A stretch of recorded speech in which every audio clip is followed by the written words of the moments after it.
Do you remember that electric truck that caught fire roughly a week ago now in Melbourne? Cement Australia's disgraceful greenwashing, together with what I would categorise as the dodgiest EV conversion ever by a company called J. Anus. I think that's how you probably pronounce it. J. Anus, located, of course, up here in New South Wales at a beautiful scenic spot, Centrelink by the sea. If you were dead from the neck up on that day, a Kenworth hauling not hogs, but cement went into full plasma cutter mode on the Westgate Freeway down there, just after dragging its sorry electrified arse up and over the Westgate Bridge on Tuesday, the 28th of November. It caused complete traffic chaos, as you might imagine, and it belched a giant toxic cloud up into the air, about 1,500 metres from the nearest school and about 3 k's from the Melbourne Central Business District. This incident is even worse than I initially reported, mainly because you paid for it, dude, and so did I. The only reason that truck was there belching that toxic crap endlessly was because of a taxpayer-funded Green government handout. You paid to be entertained in this way. So suck it up, literally, Melburnian dude.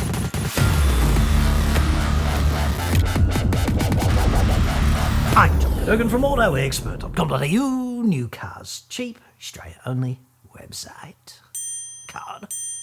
First up, before we get started, props to Lego for moving with the times and having that plastified finger on the pulse. Who doesn't want the full Lego hazmat collection for Christmas? I know I do. May not be real Lego, sadly. Next, let me say a heartfelt thank you to the delightful troll whom I ultimately blocked in the comments, who posted dozens of freaking times. Truth bombed would be more accurate, perhaps. Anyway, words to the effect that the only battery truck in the Cement Australia fleet actually operates only in New South Wales, and I should therefore apologise to Cement Australia, to J. Anus, and to ambient humanity in general, as well as be tarred and feathered and then burned at the stake and fed to sharks and generally handed as much sundry community opprobrium as society is prepared to hand over. Who doesn't want that also? This video is sponsored by Novated Lease Australia. Cutting right to the chase, if you're an employee, a novated lease is generally the cheapest way to own a car. It's that simple. It's cheaper than conventional car finance and even cheaper than paying cash. With a novated lease, you don't pay the GST, up to a maximum saving of $6,191. That's a limit set each year by the government. This is a huge saving up front. It's the only way of which I'm aware for an employee to say goodbye GST on a brand new car. So there's that. You can include all of the running costs in a novated lease as well, things like fuel, insurance, servicing, new tyres, etc. So you're not going to pay the GST on these things either. A novated lease even reduces your taxable income, and it uses some money that you would normally pay as income tax from your pre-tax salary to make the payments on your car. You don't even need to use the car for work. Like, you can use it for work, but it can be exclusively for your own private use as well. It can even be a used car up to 7 years of age. For more information, click this card, somewhere up there, or the link in the description, which is also pinned at the top of the comments, or you can go to my website, autoexpert.com.au, and click the Novated Lease link in the menu. In this report, electric trucks are a greenwashing scam, and it's worse than even I thought. Your tax dollars paid for that fire in Victoria, so I do hope it was worth it in terms of its intrinsic hazmat hilarity. I'm going to show you the evidence that this was indeed an electric truck in full plasma mode, and then I'm going to tell you why this sucks ass, as they say quite colourfully with only one U, in America. And I'm going to deal with some commenters right at the end, and I always like dealing with commenters. So, here we go. Cement Australia will convert prime movers to battery electric vehicles. That's a headline from Prime Mover magazine on May the 30th this year, and I cannot wait to hear more. Cement Australia has been awarded grant funding to lease 24 batteries and convert 6 diesel prime movers in its Melbourne fleet to electric drivetrain. Backed by the Zero Emissions Vehicles Commercial Sector Innovation Fund, Cement Australia will also install swap-out charging infrastructure with a minimum of 3 charging units. So that would be a total of 6 of these rolling hazmat disasters in Melbourne. Well, obviously 5 now, but 6 just a week or so ago. It's not just one in New South Wales, is the point I'm trying to make. Importantly, how much money are we talking about here? CSIF is a $5 million program that seeks to accelerate the uptake of zero-emissions vehicles technology in commercial settings, including the commercial passenger vehicle, freight and infrastructure industries. 5 million buckaroonies. Yippee-ki-yay, mother lovers. Presumably there are, I don't know, terms and conditions associated with all of this money. Cement Australia will then complete a trial demonstration stage for 12 months, which will include the testing and observation of performance of battery electric vehicle prime movers in 24-hour operation, maintenance and repair requirements of battery electric vehicles, training of personnel and reliability and wear and tear of charging infrastructure. Testing and observation of performance. Absolutely fucking spectacular performance so far, especially last week. 13 points out of a possible 10 for the sheer spectacularity of the performance. Last Tuesday, it was like Cirque du Soleil in hell. I couldn't look away, dude. Maintenance and repair requirements. Well, a complete new truck, preferably a more reliable diesel, or a complete rebuild of the burned one with all new parts, and, of course, a repave of the road. That should do it, if you include, of course, a sincere letter of apology to the 20,000 inconvenienced motorists and the, let's call it, 5,000 people who breathed the toxic shit just because they happened, perchance, to be downwind at the time. That's about it, I think. Still, I expect there will be naysayers out there who will claim endlessly that this could not have been an electric truck. J. Anus fire causes traffic chaos in Melbourne. Oh well.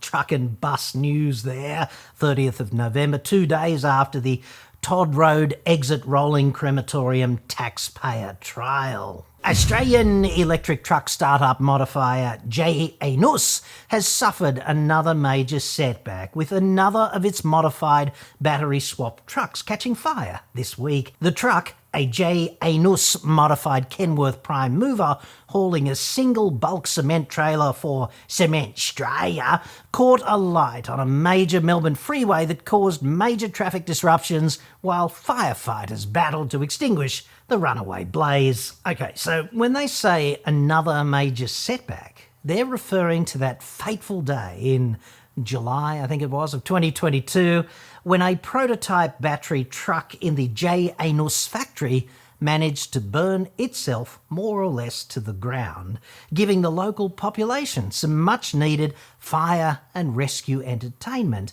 as they queued endlessly outside Centrelink by the sea.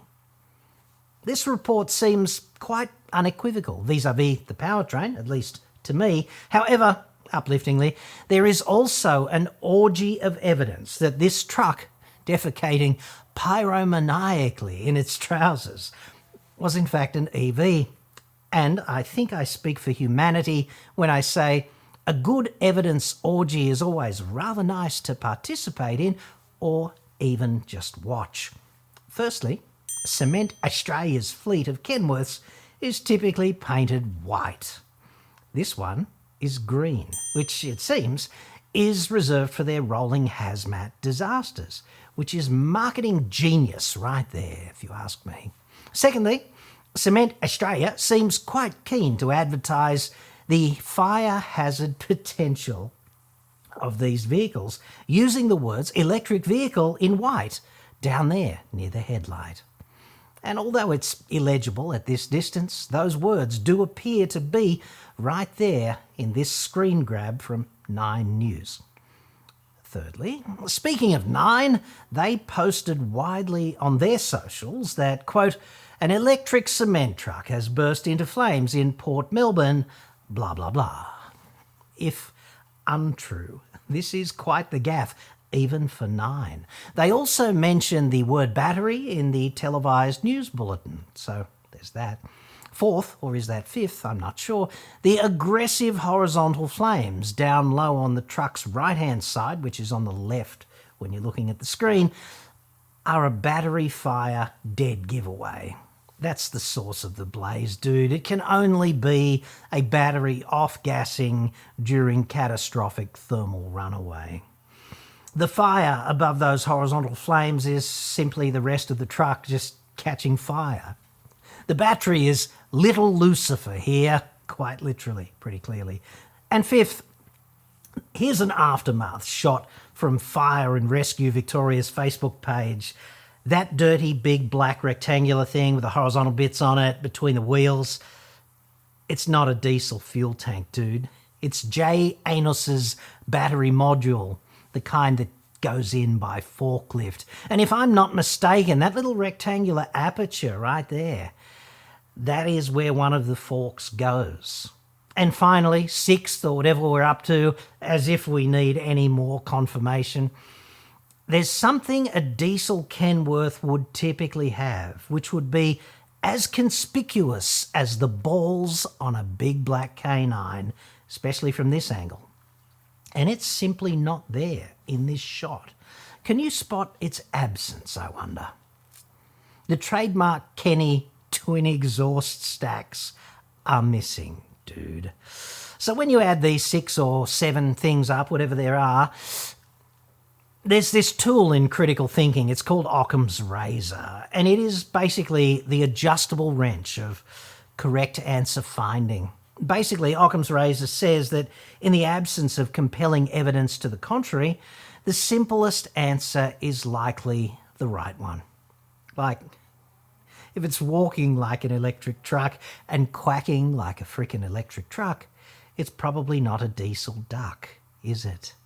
So, there's a couple of problems here, right? They're obvious, but I'm going to spell them out anyway. The first one is running this mad, unsafe experiment in public. Kind of a no-no. Because clearly it's dangerous to do this, and to me, that's just fucked. That would be like Boeing developing a new 797, building a prototype and paying passengers on it from Sydney to London and just figuring all the problems out in flight. What the fuck could possibly go wrong? This is that. Running this experiment in public is unacceptable. This is only being allowed because senior government dipshits greenlight basically every electric initiative. Like, throw away the rule book, checks and balances. I don't think we need that.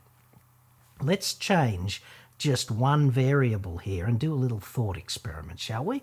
Have this meltdown, instead of out in the open, let's have it in the Burnley fucking tunnel and see what happens. Because, hey, it's just 15 minutes down the road to that tunnel. And then there's the failure rate, right? The prototype and now an operational example of this quote-unquote technology have now both summoned Satan and his full fire and fucking brimstone hazmat cabaret in the space of 18 months. That is statistically unacceptable and emblematic, in my view, of disgraceful engineering. Like, dude, what's systematic protection? Think about the hundreds of recalls on cars issued every year without a single incident actually occurring, just being done as a preventative sort of protective measure for society. This is the polar opposite of that. This is what playing tennis without a fucking net looks like. It screams dodgy brothers at worst, and years more R&D required before public deployment at best. Questions about this should be asked in Parliament, especially in light of giving $5 million of your money to these clowns to put society at risk. But I suspect they won't be, because senior government jerk-offs want to think battery vehicles are going to convey us all to green utopia. And please don't ask questions about Australia being the biggest exporter of coal and liquefied natural gas on the frickin' planet. Electric utopia does not exist, and it can only be greenwashed into imaginary existence right now in the middle of the golden age of bullshit. And it can only be done by using nauseating so-called sponsored content, such as this gem from Big Rigs. Sponsored content, of course, is what happens when you lock editorial integrity and your duty to the audience in a safe, and you write whatever nonsense you're told to write in exchange for cash. Another reason this is just ever so slightly fucked up is J.A. Nuss is in the business of taking new and near-new prime movers and converting them over to battery electric vehicles. So if we take the outrageous public unreliability and the risk to one side and just table them for a moment, the concept of doing this is still ridiculous. They're taking a modern truck which complies with current emissions standards and is therefore one of the cleanest freight vehicles on our roads. That's what we're starting with. And then they're going to ditch the combustion powertrain and add 600 kilowatt hours of batteries, okay? And now they're going to do it aided and abetted by taxpayer funds, which is like a free kick paid for by you to businesses like Cement Shitsville, which are huge and could afford to do this anyway if it made real financial sense. And this is apparently a red-hot priority for the Minister for Thought Balloons and Green Fantasies. And at exactly the same frickin' time, we're committed to doing essentially jack shit about the epidemic of old trucks rolling on our roads, which typically operate in our cities, moving containerised freight from ports at the coast to logistics warehouses in the boonies across the places we all live. These old trucks typically have few or no emissions controls, many have none, so they belch their toxic pollution all over the city wherever they go. It's just how they roll. This place, therefore, really is the national monument to the death of integrity in public life. Oh, John just watched the video on the cement truck fire. It seems the big elephant in the room, of course, not weighing more than its allowed 44 tonnes may have been overlooked. Word on the street is to get these trucks under 44 tonnes, they may have to use smaller batteries that got a little warm while making the journey up the bridge. Kindest regards, Anonymous. That's from you, one of you at least, who declined to be named.